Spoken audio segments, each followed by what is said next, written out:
bahas tentang interaksi lemah ya, di mana kita ketahui, kita sudah bahas bahwa interaksi lemah itu justru sangat-sangat menunjang reaksi-reaksi biokimia yang terjadi di dalam sel ya. Kenapa? Karena sifatnya lemah, dia mudah untuk diputuskan dan mudah untuk disambungkan untuk menunjang proses aktivitas biologis gitu ya. Misalkan kemarin dikasih contoh kalau misalkan ada suatu enzim ya, ada suatu enzim dia butuh mengkatalisis reaksi, maka reaksi tersebut dibantu ya dengan cara memutus sambungkan suatu ikatan misalkan pada substratnya. Nah, atau untuk proses memasukkan substrat ke dalam sisi aktif enzim ya, itu juga bisa melibatkan pemutusan dan pembentukan ikatan. Jadi seperti itu kira-kira. Nah, dari berbagai macam interaksi lemah ya yang sudah kita pelajari, nanti ada suatu interaksi yang khas, yang unik yang kita sebut sebagai ikatan hidrogen. Nah, kira-kira seperti itu. Nah, lalu kita juga mempelajari kemarin bahwa di dalam reaksi biokimia, di dalam terjadi banyak reaksi yang melibatkan konsumsi H+ ataupun pelepasan H+, sehingga menyebabkan adanya kenaikan pH atau penurunan pH. Nah, bagaimana hal tersebut bisa diatasi? Oleh karena itu, tubuh sudah didesain atau sel sudah didesain untuk memiliki suatu sistem yang namanya buffer atau buffer ya, atau larutan penyangga. Nah, kemarin kita sudah bahas mengapa larutan penyangga itu bisa mempertahankan pH. Kemarin dijawab oleh salah satu dari Anda, saya lupa siapa namanya. Jadi karena dia memiliki asam dan basa sekaligus dalam sistemnya ya. Kemarin kita kasih contoh misalkan asam fosfat, lalu terakhir kita masuk ke bagian latihan soal buffer. Nah, siapa yang sudah dapat jawabannya? Berapa gram yang harus ditimbang?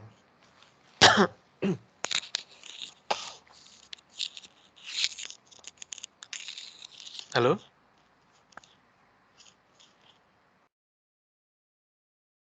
Halo, halo? Halo, saya udah dapat, Pak. Berapa? Siapa kamu namanya? Muhammad Ramdhani. Muhammad Ramdhani, dapat berapa? Untuk kan apa namanya? Untuk garamnya bisa beda-beda ya, Pak. Jadi, Hmm, saya apa, pakainya ya pakainya apa? yang Na2HPO4 dan Oke, NaHPO4. oke, Na2HPO4, oke. Ya. Yap. Untuk Na2HPO4-nya itu saya dapatnya sekitar 13 gram. Untuk NaH2PO4-nya 6,9 gram. 6,9 gram. Oke, kita lihat dulu. Jadi kita lihat ya. Jadi kemarin kita sudah punya 3 reaksi gitu kan ya. Ada H3PO4 ya kan. Ini jadi H2PO4 minus ditambah H plus ya. Ini Ka1 berarti kan ya. Karena pelepasan proton pertama di sini nilainya saya tulis di sini aja, ini adalah Ka1-nya ya. Oke, ini yang pertama, lalu ada H2PO4 minus ya. Pas H plus lagi ini jadi spesi HPO4 minus ditambah H plus. Nah, ini Ka2-nya, lalu HPO42 minus, ini 2 minus, melepas H plus lagi, ini Ka3, jadi PO4 3 minus ditambah H plus, oke? Ini nilainya Ka3. Ya, ini adalah jawaban yang A-nya ya, reaksinya adalah seperti ini. Yang B-nya, ditanyakan mana spesi asam dan basanya. Ya, ini gampang. Ini adalah asamnya, donor proton, ya, karena dia melepaskan H plus adalah dari sini, ya kan? Donor proton ini asamnya, maka basanya adalah otomatis di sini ada air gitu ya. Karena ini nanti jadi H3O+. Air adalah basanya. Nah, ini adalah kalau ini asam, ya, ini spesi asamnya ketika dia melepaskan proton, Nah, maka ini akan menjadi spesi yang namanya bahasa konjugatnya. Ya, ini spesi bahasa konjugatnya. Ya, ini spesi bahasa konjugatnya. Ya, ini adalah asam, ini adalah asam. Ini adalah asam konjugatnya, ini asam konjugatnya, ini asam konjugatnya. Jadi kira-kira seperti itu. Sebentar.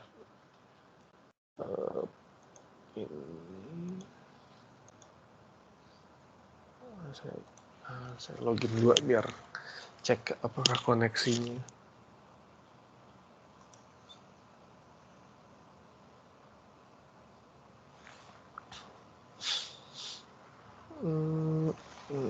Oke.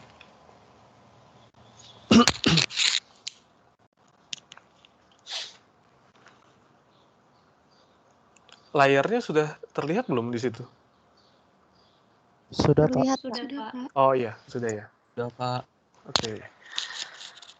Nah, jadi seperti ini. Jadi kita sudah punya jawaban A dan B-nya. Lalu kemudian pertanyaan C, pasangan asam basa konjugat manakah yang tepat digunakan oleh mahasiswa tersebut?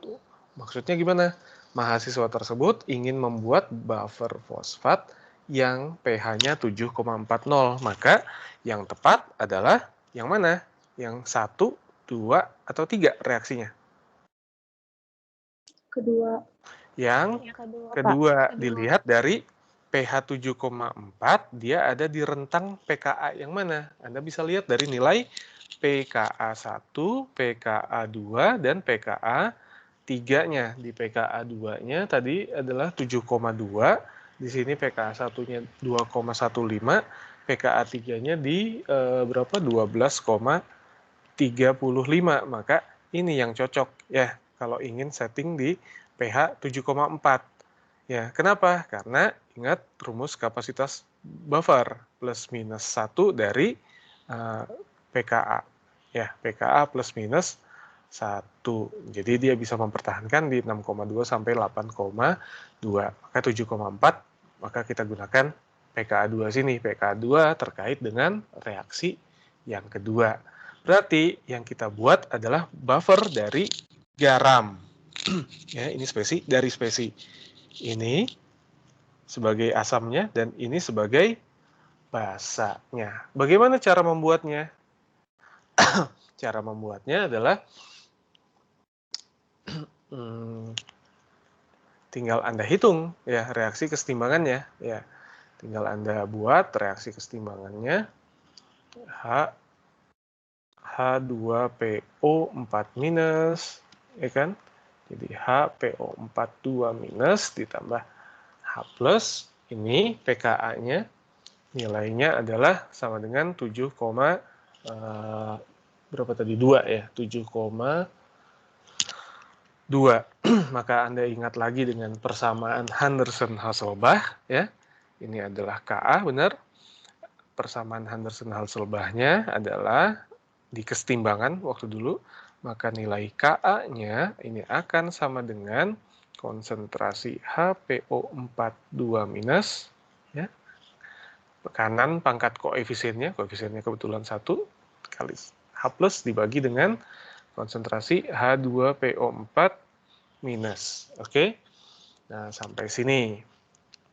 Kalau kita lihat dari sini, maka Anda bisa rubah ya persamaan ini menjadi misalkan konsentrasi H+-nya kita taruh di sini ya. Maka ini jadi Punten, Pak. Kayaknya ya, layarnya nge-lag, Pak. Layarnya nggak jalan di kami. sebentar.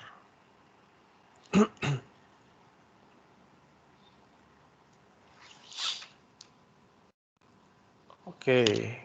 Kalau di saya sekarang sudah jalan ya. Oke, H+, maka ini pindah ruas, maka di sini Ka Anda kalikan dengan H2PO4- ya kan, dibagi dengan konsentrasi HPO4-. Ya, sampai sini ya. Kita pindah ruas. Maka di sini kalau kita buat dia dalam bentuk minus log-nya ya, sekali lagi kita buat dia dalam bentuk minus lognya, maka kita bisa dapatkan minus log H plus itu adalah sama dengan pH. Ya, minus log Ka, maka ini yang jadi pKa, gitu kan? Ya, boleh seperti ini langsung atau pKa-nya Anda rubah jadi ke Ka. Ya, Anda bikin 10 pangkat minus 7,2. Ketemu Ka-nya. Masukkan di sini, nanti ketemu H plus yang boleh, sama aja. Ya, maka di sini pKa, lalu jadi minus log H plusnya, maka saya buat jadi plus log saja. Kalau saya buat jadi plus log, maka otomatis yang bawahnya akan pindah ke atas. Ya, plus log HPO4 2 minus dibagi dengan konsentrasi H2PO4 minus. Sampai sini ada pertanyaan? Ininya kita rubah, jadi kita kalikan sisi kiri dan kanannya dengan minus log. Kita buat dalam bentuk minus lognya. Ya, kita buat dalam bentuk minus log. Minus log H plus jadi pH, minus log Ka jadi pKa, dikali ini kan ya, ini perkalian, minus log Ka dikali ini, nah berarti minus lognya kalau kita ganti jadi plus log, maka bagian sisi sini akan terbalik ya. Oke, sampai sini ada pertanyaan? Bisa? Bisa ya? Bisa, Pak. Jelas, Pak. Oke, maka pH-nya kita masukkan. Tadi mintanya adalah 7,4 yang ingin dibuat. pKa-nya tadi 7,2 ditambah dengan log, gitu kan? HPO42 minus dibagi dengan H2PO4 minus. Ya, sampai sini.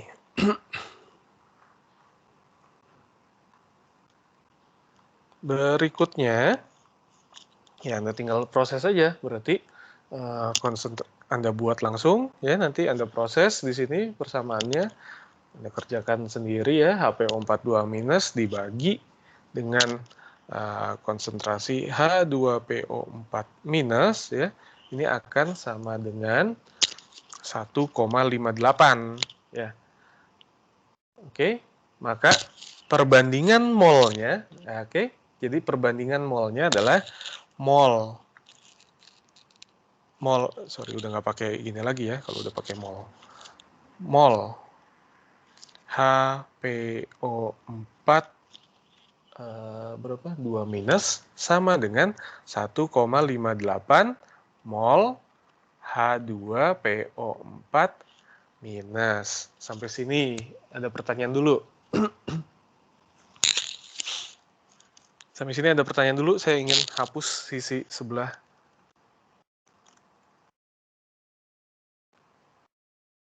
Sini. Bapak, Ya. itu bagian lognya kebalik Pak, harusnya yang atas H2PO4 minus, yang bawah HPO4 2 minus.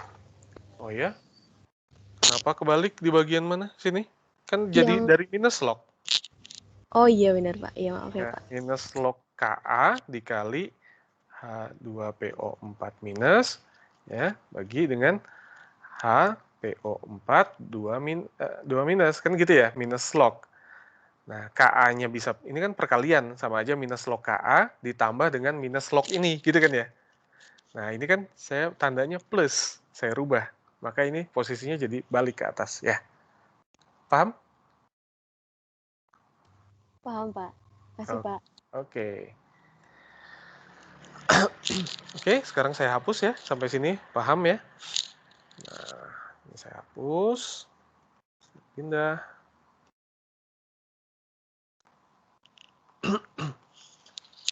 Sama dengan sekian. Maka sekarang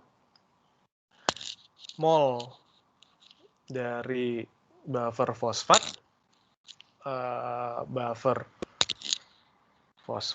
itu adalah sama dengan 0,1 molar yang ingin dibuat, benar ya?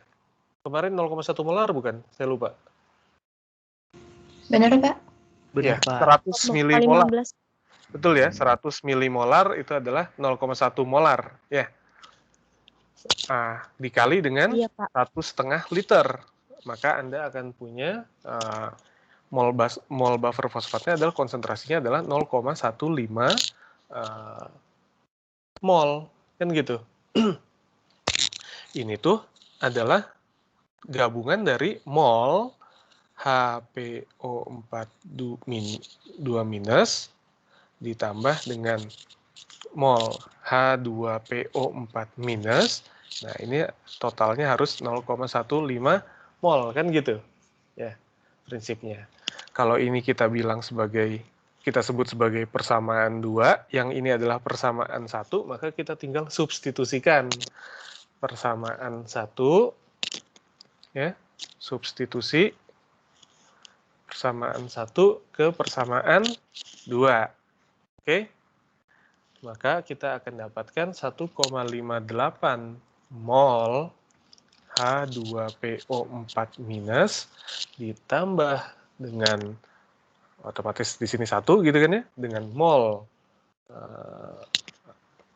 apa namanya tadi HPO4-2-, oke, sama dengan 0,15 ya. Di sini 1,58x, ini x-nya gitu ya. Maka kita bisa dapatkan mol perbandingannya ya, mol H2PO4- itu adalah sama dengan 0,15 kita bagi dengan 2,58. Benar nggak? Ini 0,15 pindah sisi. Iya, Pak. Ya benar ya? Benar, Pak. Dibagi 2,58. Benar, Pak.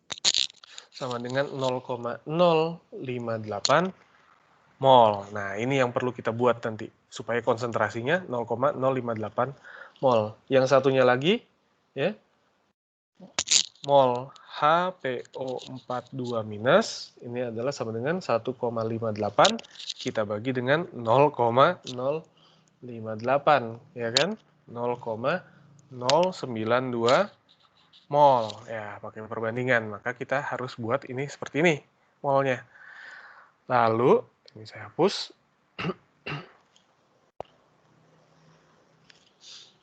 Tinggal kita hitung masanya, ya kan?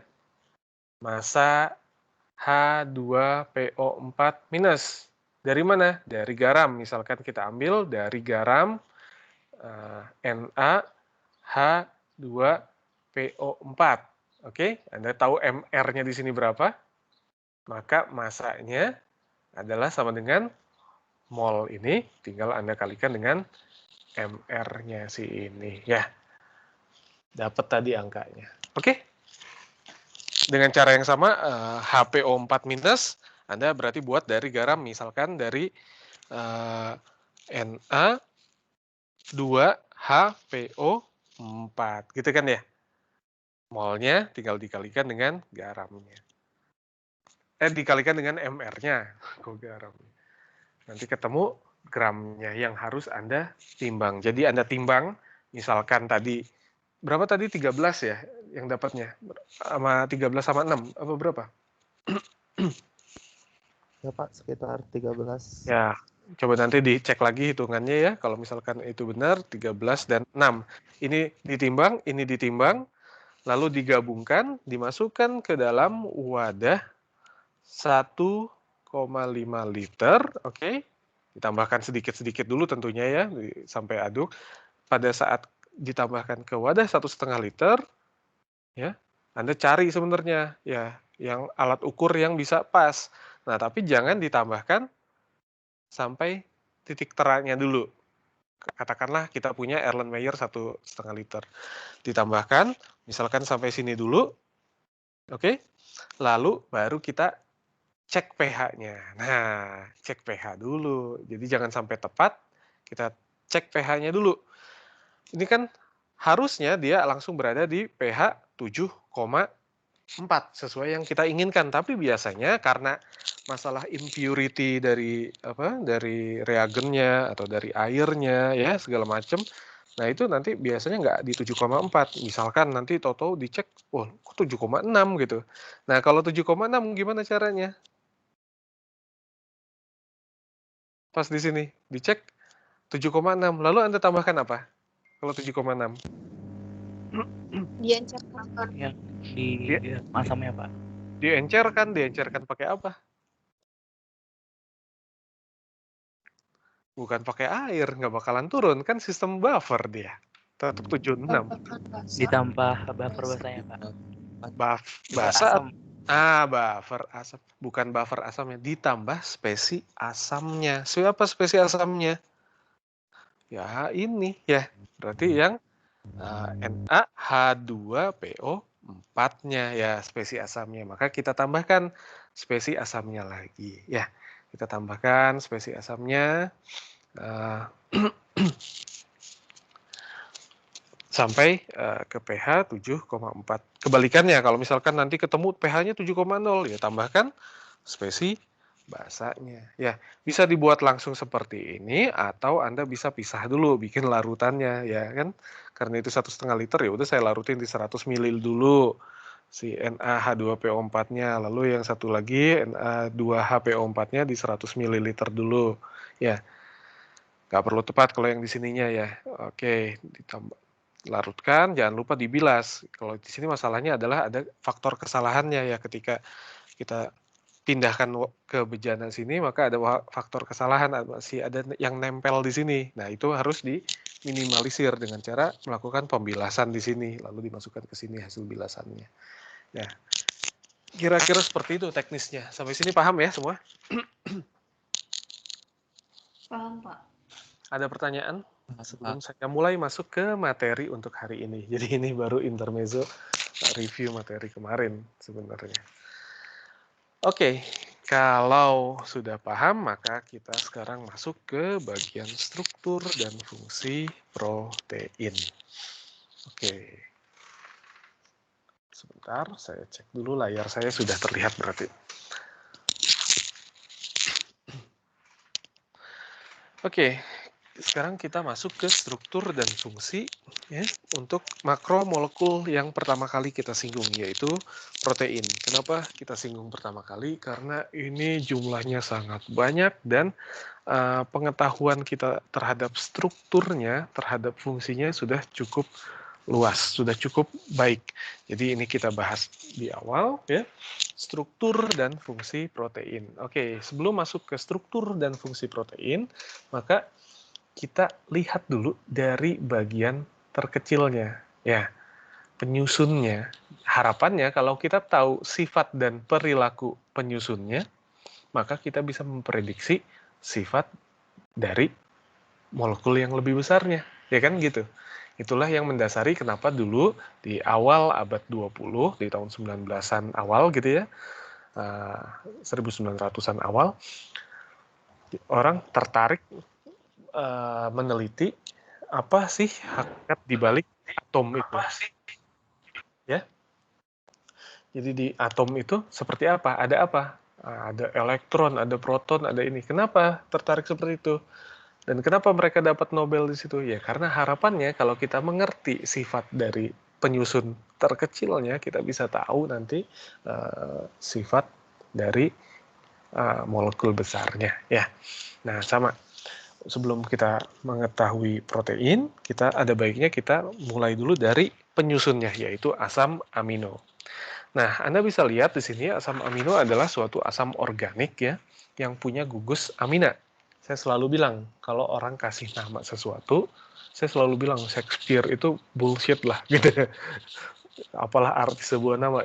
Orang kasih nama sesuatu pasti ada artinya, gitu ya. Asam amino, maka definisi paling simpelnya ya, kenapa disebut asam amino? Karena senyawa asam yang memiliki gugus amina, gitu kan ya.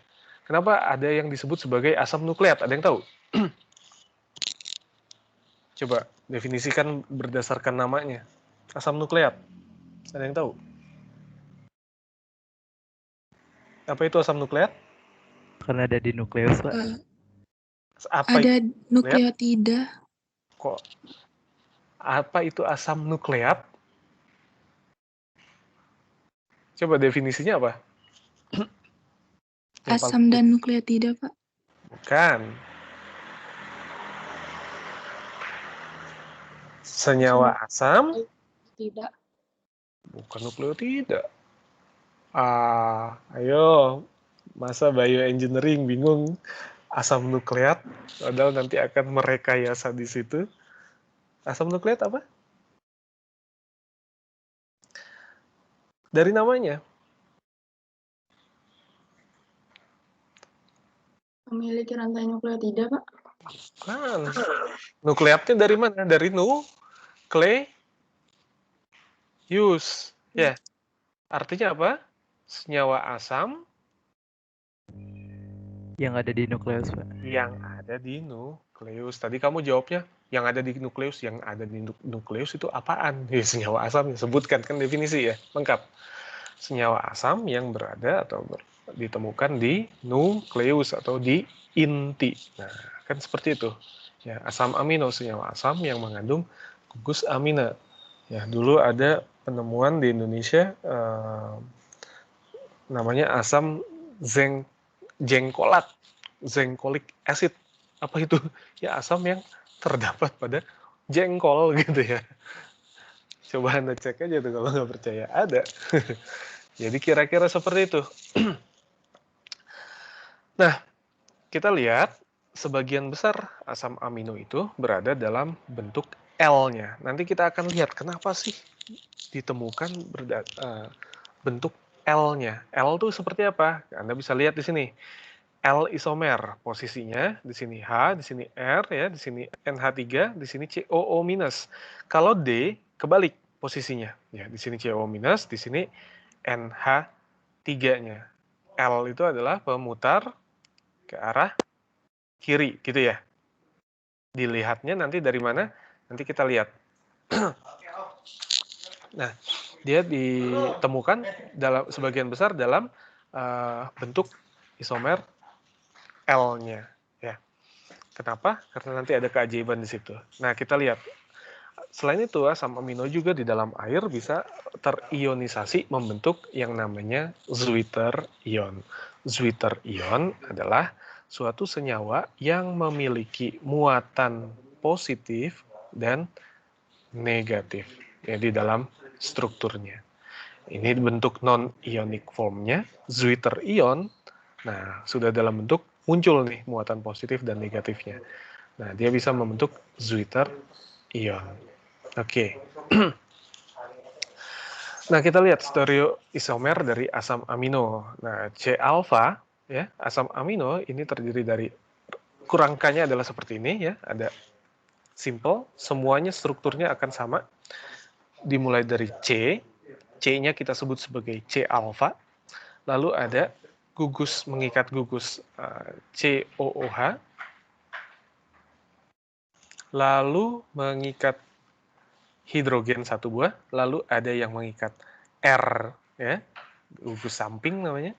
Lalu satu lagi di sini adalah mengikat NH2 dalam kondisi seperti ini ya. Atau biasa dituliskan NH3 plus boleh. Ya, seperti ini dalam bentuk full protonated-nya. Tapi biasanya ditulisnya langsung NH2 dulu. Ya. Nah, ini asam amino. Jadi, nanti asam amino yang satu dengan yang lainnya itu dibedakan dari gugus R yang terikat. Sekarang kita masuk ke stereoisomer dari asam aminonya. Asam amino ini adalah pusat kiral. Anda ingat-ingat lagi yang disebut sebagai kiral di dalam kimia organik. Ya. Asam amino adalah pusat kiral karena semua asam amino kecuali glisin memiliki C alfa yang asimetrik. Ya, kiral sifatnya adalah dia mengikat 4 gugus yang berbeda. Yang ini tangannya mengikat hidrogen, di sini tangannya mengikat amina, di sini tangannya mengikat karboksilat, di sini tangannya mengikat gugus sampingnya. Semuanya kiral kecuali glisin. Kenapa? Karena kalau glisin R-nya adalah sama dengan H. Jadi strukturnya C alfa, di sini H, di sini H, di sini NH2, di sini COOH gitu. Ya. Maka ini bukan kiral untuk glisin.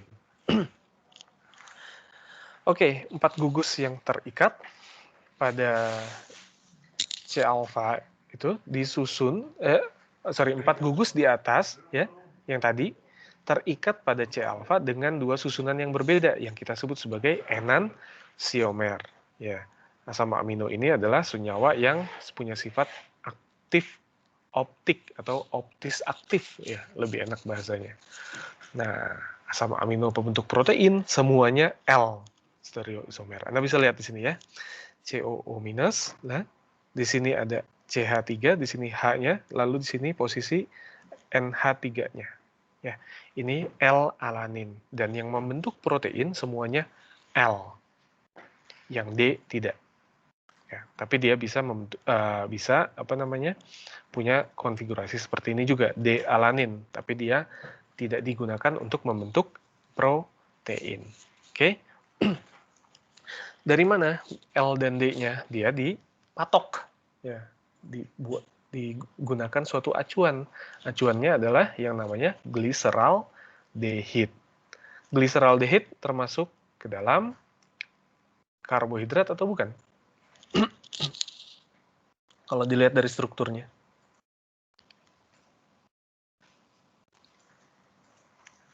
Halo? Iya, Pak. Iya, Pak. Iya, Pak. Nah, lebih tepatnya kalau karbohidrat itu kan udah langsung ke polimernya ya. Lebih tepatnya ke sakarida gitu ya. Nah, dia N-nya 3 ya. Karbonnya jumlahnya ada 3. Nah, sekarang kita lihat glyceraldehyde. Salah. Glyceraldehyde. Anda bisa lihat di sini glyceraldehyde diukur ya berdasarkan putaran optis aktifnya. Nah, ini struktur yang L-nya ya. Anda bisa lihat di sini patokan CHO, ini patokan CHO-nya ada di atas ya, gugus aldehidnya. Lalu dilihat posisi OH yang paling bawahnya sebelum gugus hidroksi kan gitu. Karena glyceraldehyde cuma 3 ya berarti yang paling bawahnya yang ini. Kalau misalkan glukosa gitu ya. Saya kasih contoh biar ingat-ingat lagi. Di sini ada CHO, C, CH2OH gitu ya, glukosa kan, kanan, kiri, kanan, kanan. Nah, kita pelan-pelan saja. Nah, ini struktur Fischer-nya udah belajar. Ini L-glukosa,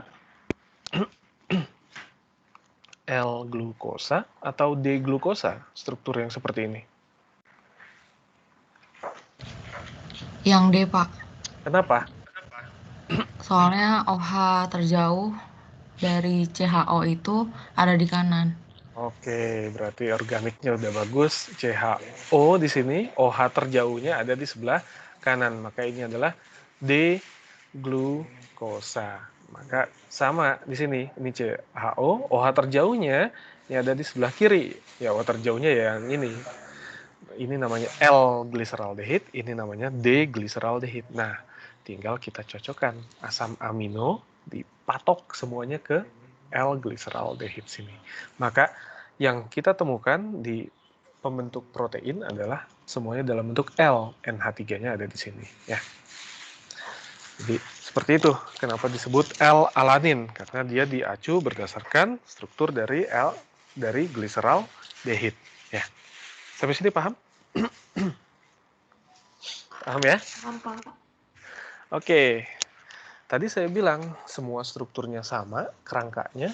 Yang membedakan asam amino dengan satu yang dengan yang lainnya adalah dari gugus R-nya atau dari rantai sampingnya. Maka kita bisa temukan ada gugus samping yang punya sifat polar, ada yang punya sifat non-polar, ada yang punya sifat bermuatan ya. Permuatannya nanti ada yang positif charge ya, ada yang negatif charge, nanti ada yang neutral, gitu kan? Tergantung dari gugus sampingnya. Oleh karena itu, sifat dari asam amino ya tergantung dari gugus sampingnya juga. Ya. Nanti Anda akan bayangkan sifat dari protein tergantung dari asam aminonya. Jadi beda susunan, beda urutan, maka nanti akan punya sifat yang berbeda. Kalau sifatnya beda, jangan-jangan nanti fungsinya berbeda juga ya. Sekarang kita lihat, jadi kita bisa klasifikasikan asam amino berdasarkan kepolaran dari gugus R-nya. Maka kita bisa klasifikasikan ada yang non-polar dan alifatik, ya, glisin, alanin, valin, leusin, isoleusin, prolin. Ini adalah penamaan 3 hurufnya, ini adalah penamaan 1 hurufnya. Ya. Anda sudah belajar di SMA harusnya ada alanin, ya ini A, valin V, leusin L, isoleusin I, prolin P. Nonpolar alifatik. Oke. Nonpolar aromatik, berarti dia sifatnya nonpolar dan dia punya gugus aromatik gitu ya, punya cincin aromatik. Contoh misalkan di sini ada fenilalanin, ya, F, ya, tirosin, Y. Kenapa? Karena nanti tirosin T-nya sudah dipakai oleh treonin. Ya, triptofan, W. Ada yang polar tidak bermuatan, serin, S, treonin, T, cystein, C, metionin, M, ASN itu adalah asparagin, ya. Ini N. Kenapa? Karena A-nya sudah dipakai oleh alanin. Jadi N di sini, ini konvensi ya, glutamin itu Q. Kenapa? Karena G-nya sudah dipakai oleh glisin. Yang bermuatan negatif ada D dan E, aspartat dan glutamat. Yang bermuatan positif ada lisin, arginin, dan histidin. Jadi kita bisa bagi menjadi 5 klasifikasi utama ini. Ya, Anda bisa lihat non-polar alifatik. Alifatik Anda ingat ya dari rantai terbuka ya, dari rantai lurus itu, alkana kayak gitu. Nah, itu biasa disebut sebagai alifatik rantainya. Anda bisa lihat di sini ada glisin ya, R-nya adalah H, alanin CH3, minimal Anda sudah tahu. Minimal Anda sudah hafal glisin dan alanin. Glisin R-nya adalah H, alanin R-nya adalah CH3. Ya, ada valin seperti ini. Leusin mirip valin, tambahan 1 CH2 di sini. Ada metionin, dia mengikat S di sini ya, terikat. Dan ada isoleusin, ya, mirip dengan leusin, tapi di sini seperti ini, ya. Fenilalanin, nah dia punya cincin aromatik, ada triptofan, nah ini saya nggak tahu mungkin dikasih W karena di sininya seperti W gitu, ya, triptofan, ya ini ada tirosin dan fenilalanin, ada 3, ya. Uniknya yang mengikat cincin aromatik ini adalah dia memiliki serapan yang khas pada daerah panjang gelombang ini. Di posisi 230 sampai 300 berarti sinar apa itu? UV, Pak. UV. UV-nya dekat atau jauh?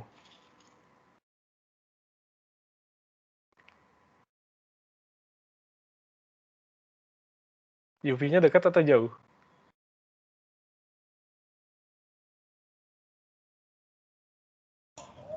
Dekat bukan, Pak? Dekat itu apa maksudnya?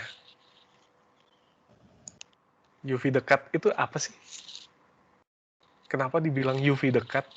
Dekat dengan siapa emang? Dekat dengan sinar tampak bukan, Pak? Dekat dengan sinar tampak, vis gitu ya. Nah, dilatih logikanya seperti itu ya. Jadi dibilang UV dekat karena dia dekat dengan sinar vis. Anda sudah hafal seharusnya ya, di TPB sudah selalu disebut 360 nanometer sampai 780 nanometer ya, kisaran gitu ya. Angka detailnya nanti di 360 sekian berapa. Nah, kisaran sini ini yang kita sebut sebagai vis ya. Ini akan disebut sebagai visual atau sinar tampak. Kenapa? Karena nanti ada warnanya ya. Warnanya yang panjang gelombang kecil biasanya energinya tinggi. Gitu kan ya. Maka di sini adalah yang biru, mulai dari biru dan seterusnya sampai ke merah gitu ya di sini. Lalu dari 200-an sampai ke 380, maka di sini adalah rentang untuk si UV yang dekat, berarti yang di sini, yang dekat ke sini, ini adalah UV dekat, yang sini adalah UV jauh. UV jauh energinya semakin tinggi, harus hati-hati kalau ketemu UV, UV-nya UV jauh. Ya, kalau Anda lihat ada akuarium pakai sinar lampu UV, itu lampu UV-nya biasanya UV dekat ya. Kalau nggak bisa bahaya nanti Anda gunakan. Oke, kira-kira seperti itu. Dia punya serapan yang khas ya, mulai dari UV jauh sampai UV dekat. Nah, dia paling khasnya, serapan maksimumnya, absorbansinya adalah di daerah sekitar 280 nanometer ya. Ada senyawa yang, ada asam amino yang sifatnya polar tidak bermuatan. Contoh serin, treonin, cysteine, prolin, asparagin, dan glutamin gitu ya. Nah, ini polar dan tidak bermuatan, dan dari sini semua ada satu yang unik yaitu prolin. Anda bisa perhatikan, ini C-alfa ya. R-nya dia lingkar ya, langsung mengikat ke si N di sini. NH2-nya. Oke. Jadi ini nanti akan memberikan dampak ketika ada prolin dalam suatu urutan asam amino. Nanti Anda akan tahu bahwa kalau ada prolin, biasanya struktur asam aminonya langsung belok. Ya, kenapa? Karena strukturnya seperti ini. Nanti kita akan bahas ya. Nah, Anda bisa lihat di sini, polar tidak bermuatan. Ya, ini adalah termasuk polar ya karena ada OH-nya. Di sini ada OH-nya polar. Di sini ada SH, di sini polar, tapi dia tidak bermuatan. Ya, di sini ada CONH2 ya, ini pasti polar, ini polar. Senyawa ini juga polar ya, tapi tidak bermuatan. Nah, ketika ada SH seperti ini, cysteine ya, Anda bisa lihat, maka cysteine dengan cysteine bisa membentuk yang namanya jembatan disulfida. Nah, ini menjadi salah satu kontributor utama juga bagi penstabil struktur protein. Jadi nanti ketika ada di urutan asam amino dari struktur protein ada cysteine, nanti ketemu lagi cysteine, ketika jaraknya cukup reasonable untuk berikatan, dia akan membentuk cysteine namanya ya. Atau di sini kita sebut sebagai jembatan disulfida ya, karena ada dua sini.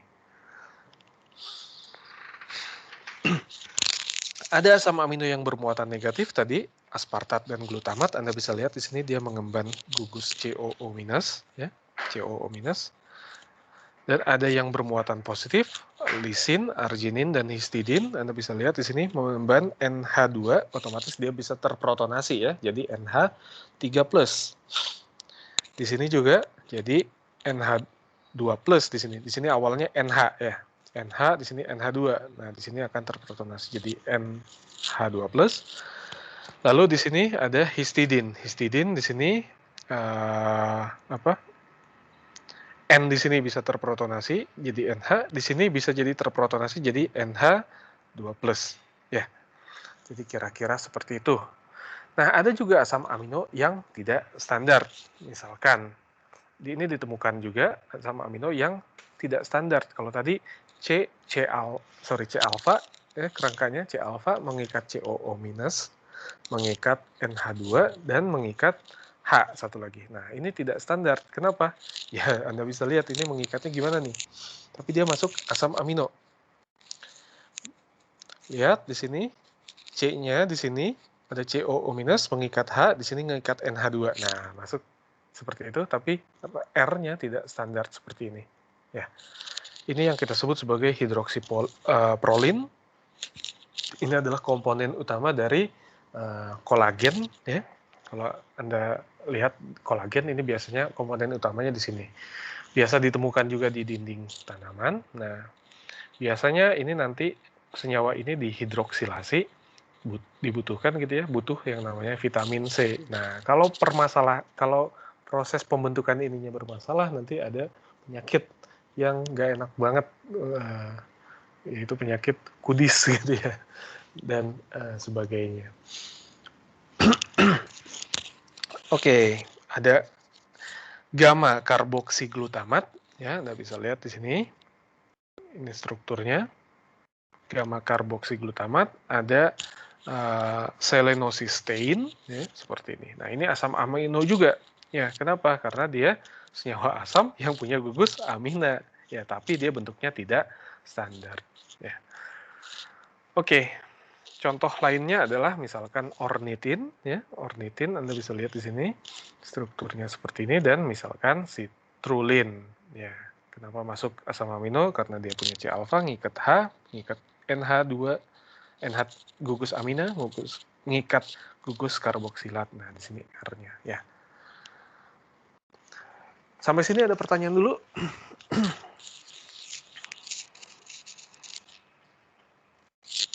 Sampai di sini ada pertanyaan dulu? Sambil saya ingatkan, jangan lupa untuk mengisi presensi di akademik.itb.ac.id. Halo, sampai sini ada pertanyaan? Belum ada, Pak. Belum ada, oke. Nah, sekarang kita lihat asam amino sebagai asam dan sebagai basa. Kita tahu gugus aminanya, ya. Anda bisa lihat di struktur kerangka dari asam amino, ya.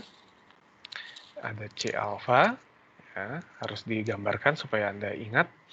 Lalu di sini ada R-nya, lalu di sini ada NH2, lalu di sini ada COOH, gitu kan ya? Ini kita tahu adalah asam, ini kita tahu adalah basa organiknya, ya. Ada asam dan ada basa. Kalau ada asam, maka harusnya dia akan punya nilai Ka. Ya, Ka siapa? Ka untuk gugus, misalkan kita sebut sebagai karboksilatnya. Maka di sini dia juga akan punya nilai Ka. Ka siapa? Gugus aminanya, gitu ya, amin grupnya. Ya, loh kan ini basa, harusnya Kb. Ya, Kb kan bisa dirubah jadi Ka juga ya, gitu. Kalau di sini ada gugus yang bisa diprotonasi, maka di sini juga punya nilai Ka. Ka dari siapa? Dari gugus sampingnya ya, atau disebut sebagai Kr misalkan nantinya. Oke, sampai sini paham ya? Nah, jadi punya asam dan basa. Sekarang kita lihat. Kita ambil contoh dulu asam yang kita kenal, asam asetat ya. Anda kalau kidasnya sering latihan, maka harusnya langsung ingat. Saya juga nggak tahu kenapa tiba-tiba ingat aja. Ka dari asam asetat, berapa Ka-nya? Ada yang masih ingat? Nilai Ka dari asam asetat, ada yang ingat nggak? Berapa? Karena sering 2 muncul di kali 10 soal. pangkat 5. 2 kali 10 pangkat minus 5. Duanya itu udah hasil pembulatan ya. 1,8 kali 10 pangkat minus 5. Atau Anda bisa rubah ke dalam bentuk minus lognya, maka ketemu nilai pKa-nya adalah 4,8. Ya. Ingat, Ka-nya semakin besar, berarti sifatnya semakin asam. Atau kita balikan, pKa-nya semakin rendah, berarti sifatnya semakin asam. Kan gitu? Nah, ini adalah untuk asam asetat. Dia melepaskan H+, ya, 1,8 kali 10 pangkat minus 5, atau pKa-nya 4,8. Ya, sifatnya asam, asam lemah. Anda bisa lihat, ketika gugus amina ya melepaskan H+-nya, ini NH3+, ini C alfa ya. Ini gugus amina yang mengikat karboksilat gitu ya. Kita sebut sebagai alpha amino acid misalkan, melepaskan H+-nya, pKa-nya 2,34. Mana yang lebih asam?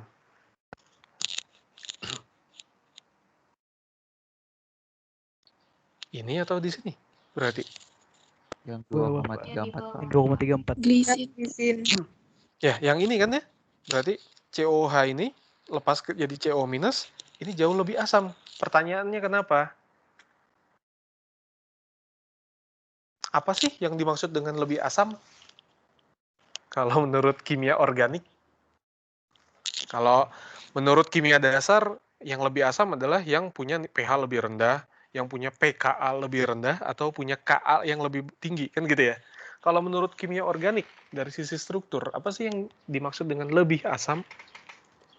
Lebih mudah ngelepas H+. Nah, lebih mudah untuk melepaskan H+. Anda bisa perhatikan di sini. Ini lepas, pKa-nya sekian. COH di sini, H-nya lepas, pKa-nya 2,34. Nah, kenapa ini bisa lebih asam? Karena di sini ada muatan H+. Oke, ketika dia melepaskan H+, maka senang. H+ ketemu H+ di sini akan mudah untuk lepas karena akan bertolakan. Karena terjadi repulsion between the amino group and departing proton. Tolakan dari amino group ini, NH3+ ini dengan proton yang lepas, yang akan lepas gitu kan. Maka dia akan semakin mudah lepas protonnya, tertolak oleh si ini. Karena proton kan H+, muatannya positif, ketemu positif, tolakan. Nah, makanya pKa-nya jadi turun, jadi 2,34. Anda kebayang ya, berarti di sini ini adalah asam, ya, asamnya lebih kuat daripada asam asetat. Ya, pKa-nya cukup rendah. Sekarang kita lihat untuk basanya. Kita ambil contoh deh, metilamin. Metilamin, ya, metilamin. Dalam keadaan terprotonasinya CH3NH3+, ya. Karena struktur metilamin adalah ada metil dengan amin, CH3NH2 gitu ya. Keadaan terprotonasi jadi H+, melepaskan H+,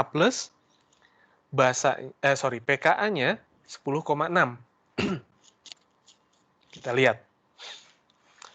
Kalau gugus amina dalam asam amino melepaskan H+-nya, nah seperti ini, pKa-nya 9,6. Lebih basa atau lebih asam? Si gugus aminonya ini. Nah, gugus aminanya lebih asam. Kenapa dia lebih asam? Jangan jawab dari karena nilai pKa-nya. Kenapa dia lebih asam?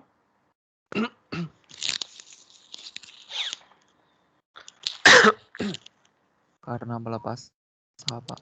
Karena masih ada dorongan proton dari yang H2. Karena itu, masih Pak. memiliki proton. Iya, kan karena masih memiliki proton, karena nanti akan dilepas ya protonnya. Kenapa? Dia lebih asam.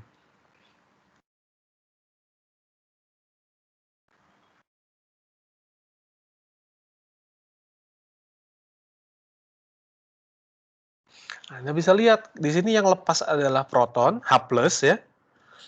Nah, Anda bisa bayangkan di sini, ini ada NH3, saya gambarkan jadi kayak gini ya lah. Nah, NH3, nah, di sini ada C alfanya, ya. Di sini ada H-nya, misalkan, ini misalkan glisin lah, kita ambil contoh biar gampang. Lalu ada CO minus, gitu ya. Lepas H+-nya, yang ini kan berarti anggaplah yang ini lepas, ya, ini elektronnya akan ke sini kan. Nah, ini akan jadi H+ kan? Lepas, ketika dia ingin lepas, nah ini akan lepas. Lihat, apa yang memudahkan dia untuk lepas? Yaitu, lihat, ada atom oksigen, sifatnya elektronegatif. Di sini juga ada mengemban muatan. Maka ketika ini berubah jadi H+, maka ini senang dong, akan ketarik. Ya ini akan bergerak ke sini kan, lalu lepas dia. Akan mudah proses pelepasannya. Kebayang? Terbayang, Pak. Oke, jadi akan lebih mudah. Makanya dia punya pKa yang jauh lebih rendah dibanding basa organik, misalkan metilamin. Jadi itulah uniknya di asam amino. Asamnya lebih asam, basanya lebih asam juga.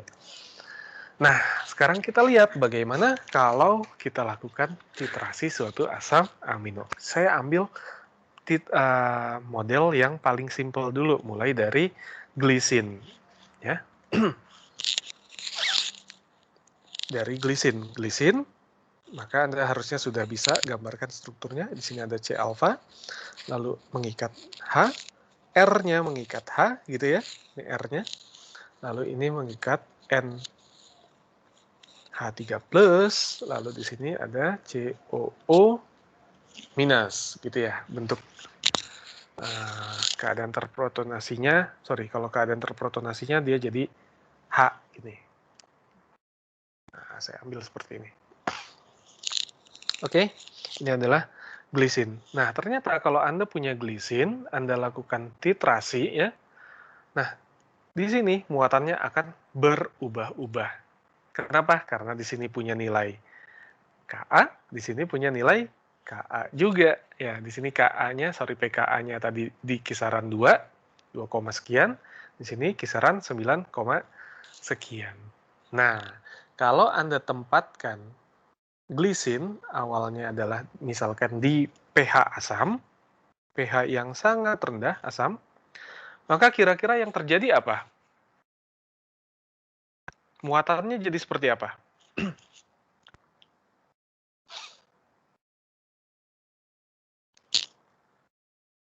Halo? Positif, Pak. Positif, Pak. Muatannya didapatkan akan positif. Kalau pH-nya rendah misalkan, ini pH-nya di bawah 2 pada kondisi pH kurang dari 2, maka Anda akan dapatkan glisin ini jadi seperti ini bentuknya. Dalam keadaan strukturnya seperti ini. Di sini ada NH3+, keadaannya terprotonasi, benar ya? Lalu di sini COOH. Sampai sini dulu, siapa yang masih belum paham?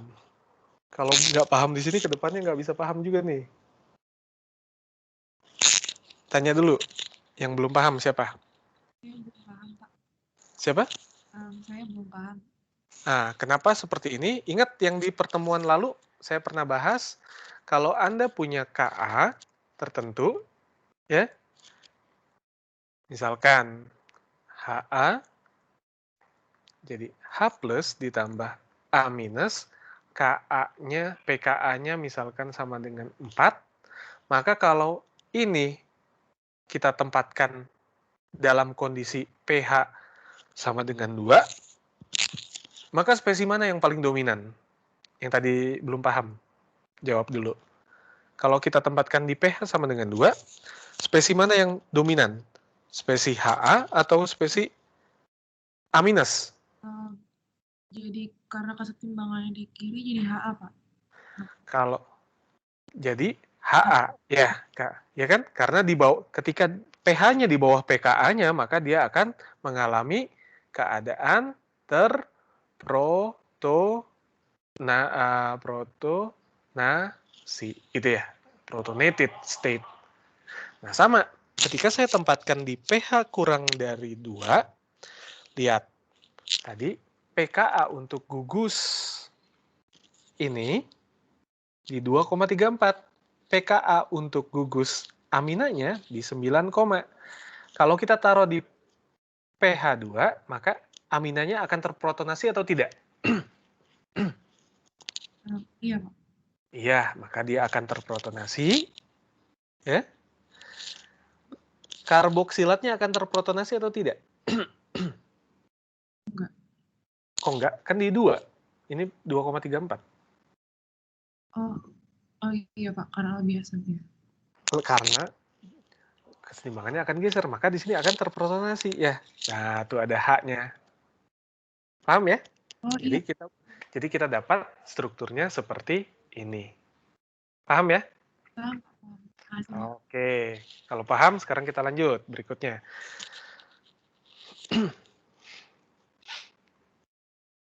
Nah, ini nanti akan berkesetimbangan ketika kita titrasi pakai basa misalkan.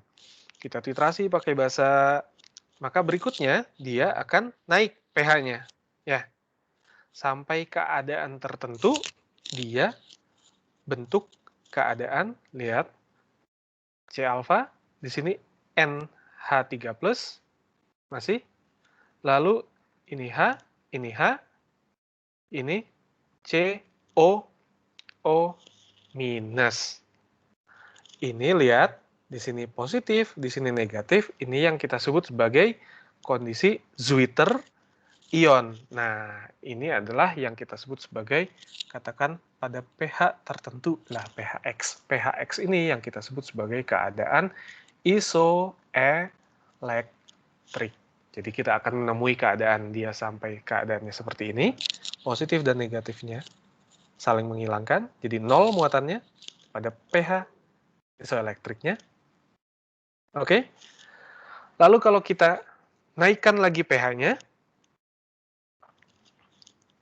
ya, sampai pH di atas atau lebih besar dari 9, tadi 9, berapa? 6. Maka yang terjadi seperti apa strukturnya? Kita pelan-pelan ya. Supaya semuanya paham. Kalau pH-nya di atas 9, ini COOH atau CO minus? Minus. COO minus, karena dia Minus. pKa-nya 2, di atas pH situ, maka otomatis lepas. Ya kan, sama seperti ini kan? Maka di sini NH-nya? NH2. Jadi NH2 ya. Nah, Anda punya 3 keadaan asam amino ya. Pada pH kurang dari 2, berapa tadi? 2,16, pada keadaan isoelektriknya, dan pada keadaan pH lebih besar dari 9,6 ini. Sampai sini dulu. Paham? Siapa yang masih bingung? Ini masih pakai contoh yang paling gampang, glisin ya. R-nya nggak punya keadaan terprotonasi. Sampai sini? Ada pertanyaan dulu?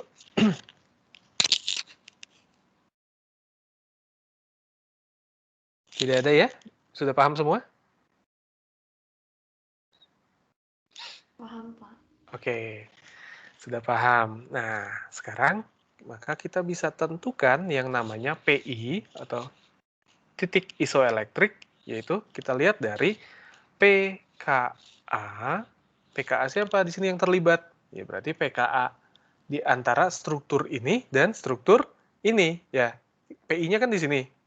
Maka di antara struktur ini dan struktur ini. Di sini pKa yang terlibat adalah pKa dari karboksilatnya ditambah dengan pKa dari yang di sini. Gugus aminanya kita tinggal bagi 2. Maka kita tambahkan PI-nya adalah 2,16, kita tambah dengan 9,60, kita bagi 2, sama dengan berapa nih?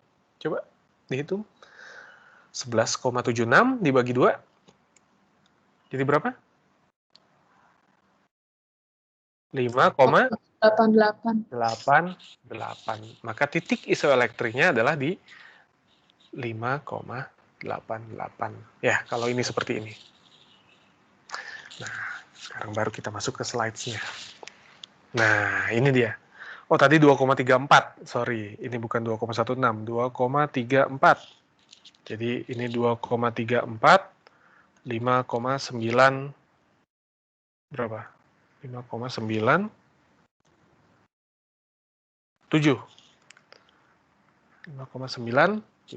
Oke. Nah, jadi seperti ini ya memahaminya. Dari sini, maka ini berkaitan dengan PK1-nya, ini berkaitan dengan PK2-nya. PK1-nya adalah si yang ini, ya. PK2-nya adalah yang terlibat ke gugus aminanya, ya. Maka kita tinggal setengah dikali PKA1 ditambah PKA2. Maka kalau kita titrasi dari kondisi asam, saat kita tambahkan basa terus-menerus, lihat di PKA1 maka di sini akan muncul seperti ini. Ya, ingat lagi titrasi asam basa lemah ya. Anda akan dapatkan nilai gini kan ya, kira-kira. Nah, di sini awalnya ini naik tapi belum terlalu signifikan sampai pada titik tertentu, lihat. Nah ini adalah kondisi titik di PK1-nya. PKA1-nya. Lalu dia seperti ini, ya. Dia tahan pH-nya nggak berubah. Nah, ini adalah titik PI-nya. Lalu berikutnya, seperti ini. Ini adalah nilai PK2-nya. Jadi kurva titrasinya bertingkat-tingkat ya. 1, ya, 2. Jadi seperti ini. Ini adalah kurva titrasi untuk glisin. Sampai sini paham ya? Ini PK1-nya, ini PK2-nya. Siapa yang masih belum paham? Sebelum saya lanjut ke kasus yang lebih kompleks. Oke, sekarang kita masuk ke glutamat. Coba Anda tentukan, ya, Anda tentukan, Anda gunakan kertas dan ballpoint, Anda tentukan kondisi muatan, kondisi atau struktur dari asam glutamat pada berbagai pH. Ya, pada berbagai pH dan tentukan kurva titrasinya. Saya kasih struktur dari glutamat adalah ini. Ya. Itu struktur dari glutamat. Oke, saya kasih waktu 10 menit untuk menentukan keadaan semua keadaan terprotonasinya. Ya. Dan tentukan atau gambarkan atau sketch kurva titrasinya. 10 menit bisa?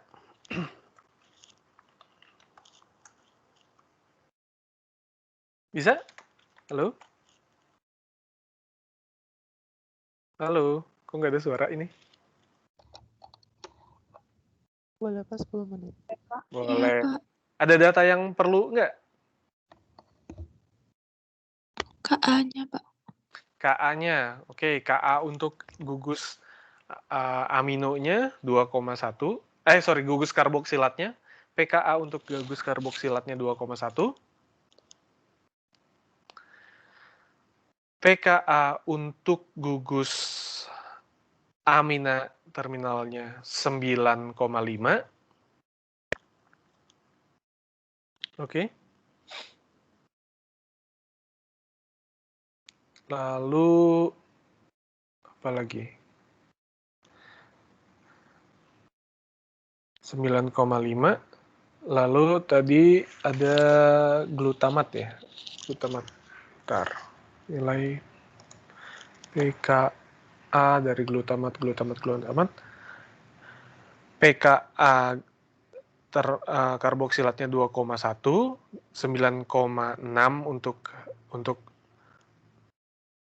amina terminalnya, dan untuk gugus sampingnya atau PKR-nya itu adalah 4,25.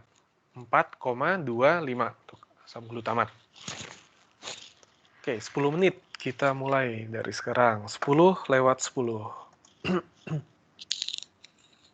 Silakan coba dikerjakan dulu.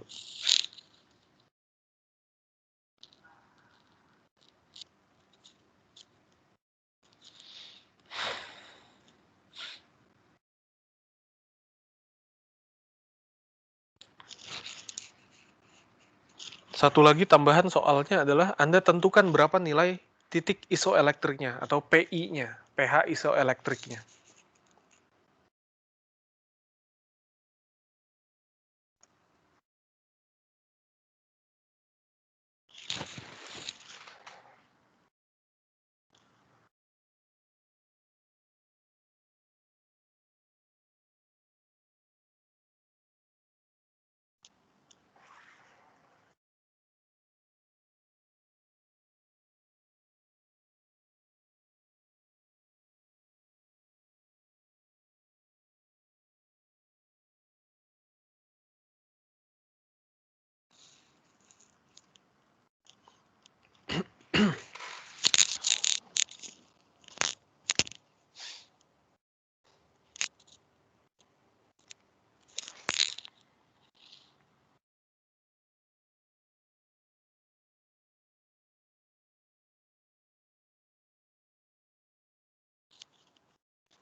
Oh ya, yang sit in di kelas ini tolong tulis absensinya tulis nama dan NIM-nya ya di chat di conversation untuk bukti sebagai presensinya.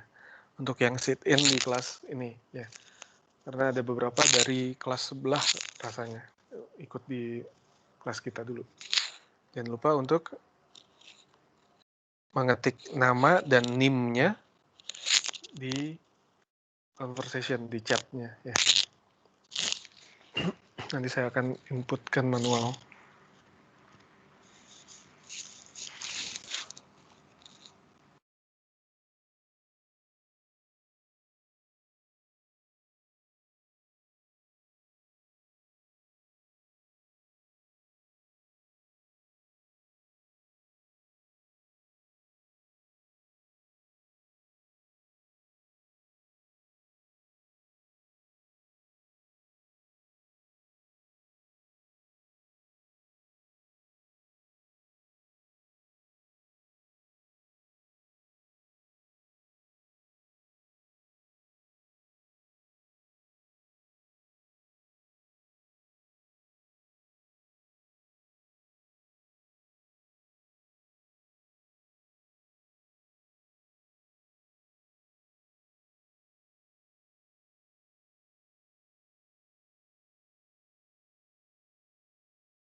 Oke, gimana? Udah selesai?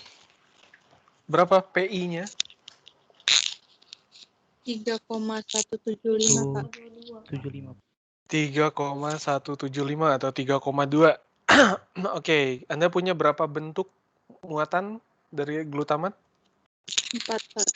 Punya 4. 4, Pak. Oke, berapa punya undakan gitu dari kurva titrasinya?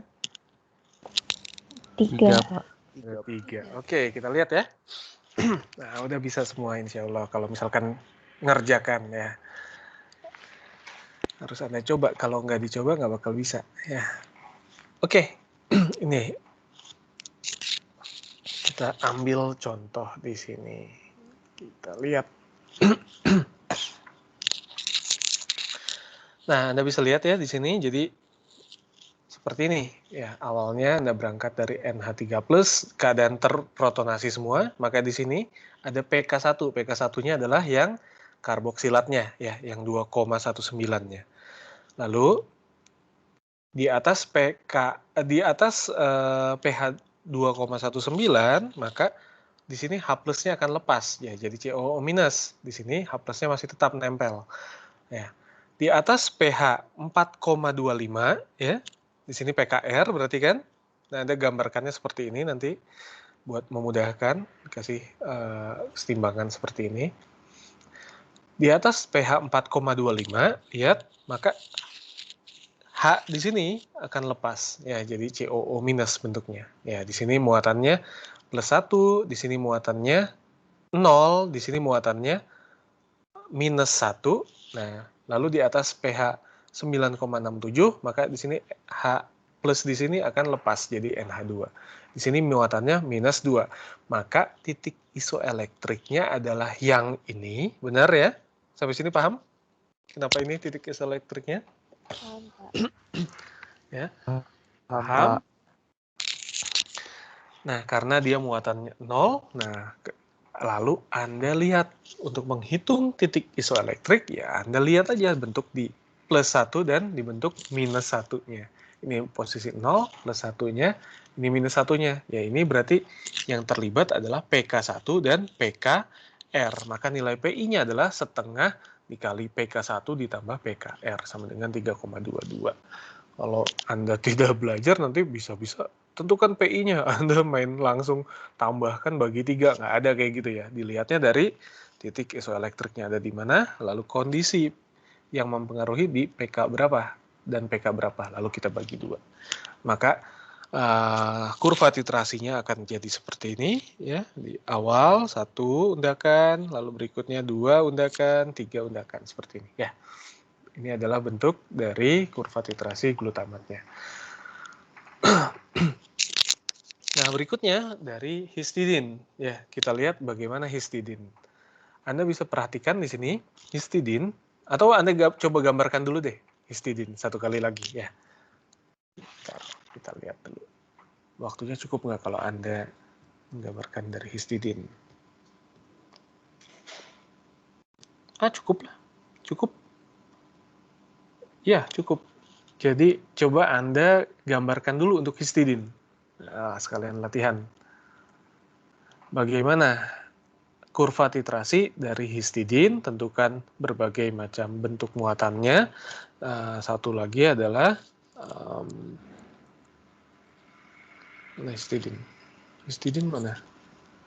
Kok saya nggak ketemu?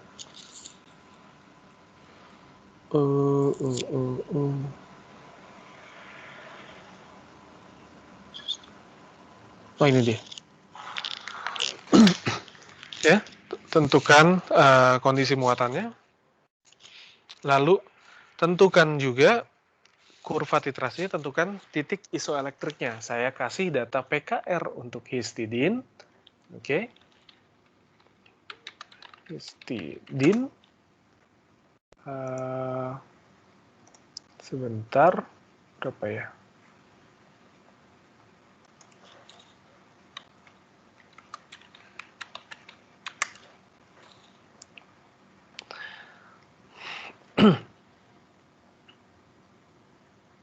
PKA untuk histidin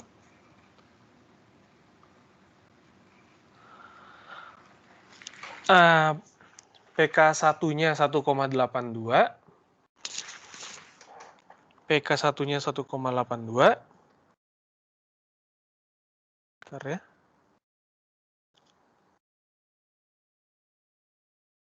PK1-nya 1,82. PKR-nya 6.0. PK2-nya 9,17. PK2-nya 9,17, PKR-nya 6.0, PK1-nya 1,82. Silahkan gambarkan keadaan terprotonasi dari histidin dan tentukan berapa titik isoelektriknya, pH isoelektriknya di berapa, dan gambarkan juga sketch kurva titrasinya.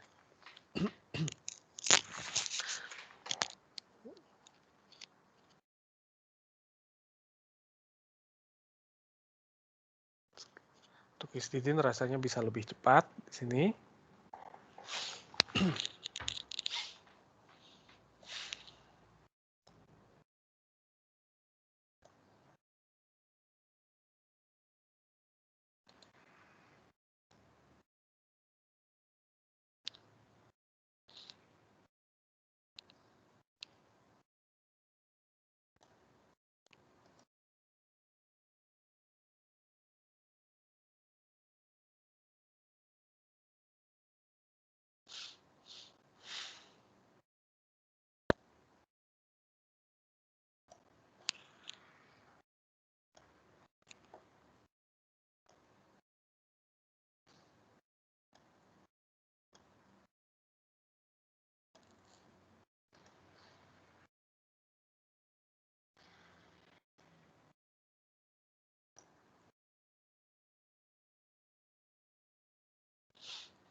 Gimana untuk histidin? Berapa PI-nya?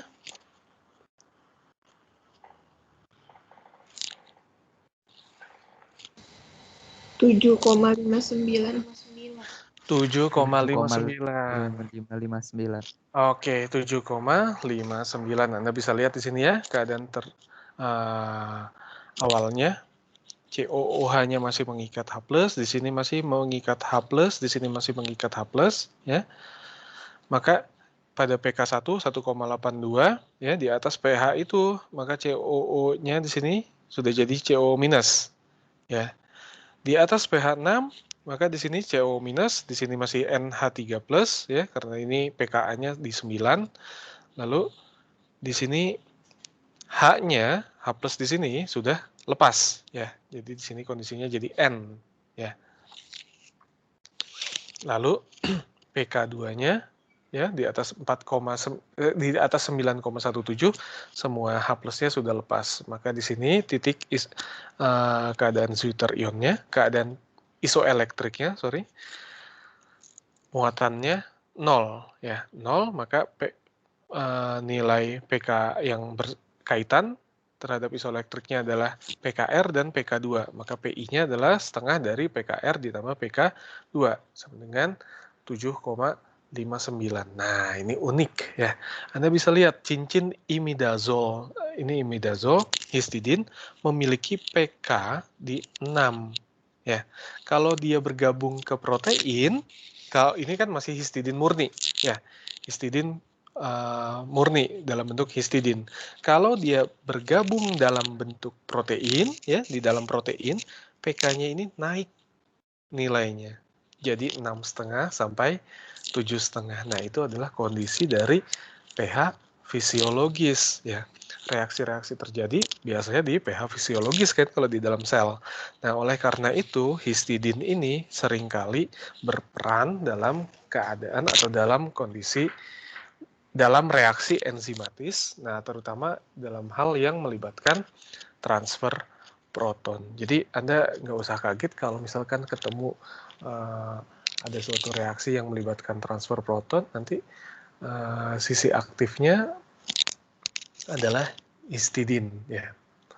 Residu-residu aktifnya adalah histidin atau residu-residu yang mensupport kegiatan tersebut atau reaksi tersebut adalah histidin karena dia punya pKa yang dekat di angka pH fisiologis ya. Jadi dia mudah untuk kalau misalkan ini tergeser ya, maka kalau misalkan pH 7 ya. Kalau di pH 7 maka nanti histidinnya bisa dalam bentuk lepas di sini ya protonnya. Ya kan? Kalau dia 6,5. Kalau pK histidinnya di 7, maka nanti geser dikit, ada reaksi yang mengeluarkan asam sedikit, menarik asam ya jadi basa, maka dia akan lepas H+-nya, bisa dari histidin, nanti ditransfer, dibantu ke substratnya. Ya kira-kira seperti itu. Nah, Anda bisa lihat ini tabelnya ya, Anda bisa coba-coba. Jadi Anda akan punya variasi di PKR-nya ya. Ada sistein dia punya PKR 8, lisin dia punya PKR sekian, dan PK1-nya itu juga nggak fix selalu di 2,34, ada yang di 1,9, ada yang di 2,0 dan seterusnya ya. Nilai PI-nya ini tabelnya ditunjukkan di sini, treonin 5,87, sistein 5,07 dan seterusnya. Ya, ini adalah yang kita sebut sebagai indeks hidrofati. PR untuk kalian adalah apa itu indeks hidrofati? Ya, sebenarnya di tabel ini udah kelihatan, a scale combining hydrophobicity and hydrophilicity of R groups. It can be used to measure the tendency of amino acid to seek an aqueous environment or hydrophobic environment. Ya, jadi nanti bisa dilihat dia lebih suka di kondisi hidrofobik atau di hidrofiliknya ya. Anda cek lagi apa itu definisi dari indeks hidrofati ya. Nah, ini yang biasa terdapat di dalam protein, serin itu 6,8% ya, sistein itu 1,9% ya, jarang. Sedikit terdapat di protein. Nah, lisin itu biasa kita temukan banyak, glutamat itu banyak ditemukan di protein-protein. Nah, ini kira-kira ya typical pKa value of ionizable groups in protein. Ya, Anda bisa lihat di sini. Terminal alpha carboxyl group typical pKa-nya di 3,1 tergantung nanti pada suhu, keadaan ionnya dan keadaan microenvironment-nya. Dia di sekitar lingkungan seperti apa. Nah, nanti tapi kira-kira di 3, lah, di 3,1. Nanti bisa turun jadi 2, bisa turun jadi 2, berapa gitu ya dan seterusnya. Aspartat ya, ini alfa amino ada di sekitar 8 dan seterusnya. Nah, ini bagian terakhir bahasan kita, sisa 7 menit lagi. Jadi ini ada teknik penelitian biokimianya ya, analisis dari suatu asam amino, bagaimana caranya dalam eksperimen. Biasa kita gunakan dalam uji atau menggunakan uji yang namanya uji ninhidrin. Ini adalah reaksi general ya, reaksi uji general untuk semua asam amino. Jadi ini ada senyawa ninhidrin seperti ini. Reaksi ini bisa digunakan untuk mendeteksi adanya amonia atau amina primer atau amino sekunder di dalam suatu sampel Maka kalau Anda punya sampel, pengen tahu itu ada asam aminonya atau bukan, ceknya adalah paling simpel pakai reaksi ninhidrin. Tetesin aja ini. Kalau dia berubah menjadi warna biru ungu seperti ini, maka artinya ada gugus amina bebas. Ya, gugus amina bebas. Semua asam amino akan positif kecuali prolin. Kenapa prolin nggak positif di uji ini? Aminonya ada di siklisnya, Pak. Karena aminanya tidak bebas ya. Karena gugus amina dari prolin tidak bebas karena dia membentuk lingkar seperti ini. Nah, makanya nanti di uji ninhidrin dia tidak akan memberikan uji positif. Nah, kalau yang lainnya akan membentuk positif. Ya, kira-kira seperti itu. Ninhidrin biasa digunakan untuk mendeteksi sidik jari karena amina yang tersisa dari peptida atau protein akan bereaksi dengan ninhidrin. Ya, ini salah satu fungsi dari reaksi ninhidrin. Ya, yang lainnya setiap kali ada ketemu ada amino bebas seperti ini gitu ya, amina bebas, ya, amina bebas, ada amino bebas, maka ninhidrin akan membentuk warna biru atau ungu. Ya. Nah, uji kualitatif untuk asam amina ini buat pengetahuan aja. Harusnya Anda lakukan ini rasanya udah di kimia dasar atau di praktikum organik mungkin. Ya, di biokimia ini biasanya suka banyak di skip ya bagian sininya karena dianggap sudah dipelajari. Contoh untuk mendeteksi arginin, Anda bisa gunakan reaksi Sakaguchi. Reagennya adalah alfa naftanol gitu dan natrium hipoklorit. Reaksi positif ditandai dengan warna merah yang terbentuk. Kalau sistein bisa gunakan reaksi nitroprusida, nanti akan terbentuk merah gitu ya. Lalu tirosin bisa pakai reagen Milon. Ini reagennya adalah terdiri dari HgNO3 dalam HNO3. Nanti akan terbentuk warna merah. Nah, cara paling canggihnya ya bisa pakai yang namanya amino acid analyzer. Ya, prinsipnya Anda bisa cari sendiri. Ini nggak akan terlalu dibahas detail gitu ya, tapi nanti bisa digunakan pakai instrumen, kita cek dari kromatogramnya ya, mana yang akan bermigrasi terlebih dahulu, yang akan tertahan dulu di fase gerak, di fase diam gitu ya, mana yang akan lebih mudah terbawa di fase geraknya. Maka Anda bisa lihat di sini amino acid with greatest positive charge ya. Ini akan bind to column most tightly, akan lebih terikat ke dalam kolom dibanding sehingga dia akan dilewati ke fase gerak itu akan dia ngikut ke fase geraknya akan lebih lambat ya. Nah, jadi kira-kira seperti itu. Nanti kita bisa pisahkan mana aspartat, mana glutamin, mana asparagin, mana serin, mana apa namanya? Q itu apa? Glutamin gitu ya. Dan seterusnya.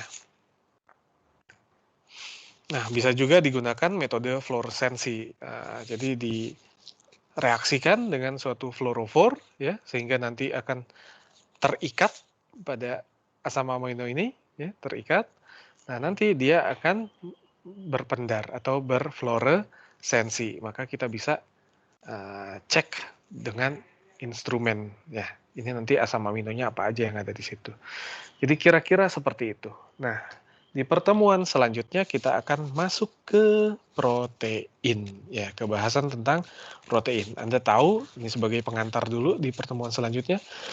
Anda tahu asam amino akan bisa bergabung dengan asam amino yang lain ya.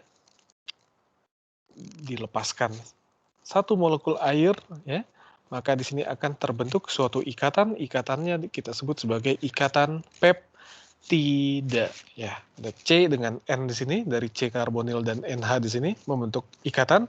Nah, ini adalah ikatan peptida ya. Jadi kita akan bahas di pertemuan selanjutnya mengenai protein. Oke, terima kasih. Saya ucapkan atas perhatiannya. Jangan lupa sekali lagi yang belum mengisi presensi untuk mengisi presensinya di OL Academy, di Akademik ITB ACID. Oke, selamat pagi, selamat beraktivitas kembali semuanya. Assalamualaikum warahmatullahi wabarakatuh. Terima kasih, Pak. Terima kasih, Pak. Terima kasih, Pak. Pak. Ya. Pak.